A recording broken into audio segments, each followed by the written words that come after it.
আমরা সারাদিন ফেসবুক ব্যবহার করলে দেখবেন আমাদের ফোনের ডাটা অতি দ্রুত শেষ হয়ে যায়। আজকে আমি দেখিয়ে দেব জাস্ট একটা সেটিং করবেন, তাহলে আপনার ফোনের ডাটা শেষ হবে না এবং আপনার ফোনের এমবি খুব কম কাটবে। তো এই সেটিংসটি প্রত্যেকে আপনারা করবেন, তাহলে কিন্তু আপনারা এমবি কিন্তু খুব সাশ্রয় হবে। চলুন আমি দেখিয়ে দিচ্ছি। ভিডিওটা খুবই গুরুত্বপূর্ণ, প্রত্যেকে শেয়ার করে আপনাদের ফেসবুকের টাইমলাইনে রাখবেন, যে কোনো সময় প্রয়োজন পড়বে। এরকম টিপস ভিডিওগুলো পেতে আমাকে ফলো করতে পারেন।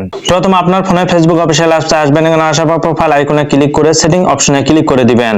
দেওয়ার পর আপনারা স্ক্রল ডাউন করে নিচে আসবেন। আসার পর মিডিয়া অপশন রয়েছে, দেখুন মিডিয়া অপশনে ক্লিক করবেন। ক্লিক করার পর দেখুন এখানে ডাটা সেভার নামে একটা অপশন রয়েছে।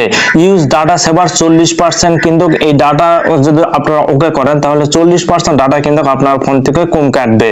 দেখুন এখানে এই অপশনটি ওকে করে দিবেন। নিচে এসে নেভার অপশন রয়েছে, এই অপশনটি ওকে করে দিবেন। যদি আপনাদের ফোনে এই দুইটি সেটিং যদি ওকে থাকে তাহলে আপনারা অবশ্যই 40% ডাটা কম কাটবে, আপনারা যে কোনো জায়গা থেকে ব্যবহার করেন না কেন। তো ভিডিওটি অবশ্যই আপনারা যদি ভালো লাগে অবশ্যই একটি লাইক দিয়ে পাশে থাকবেন।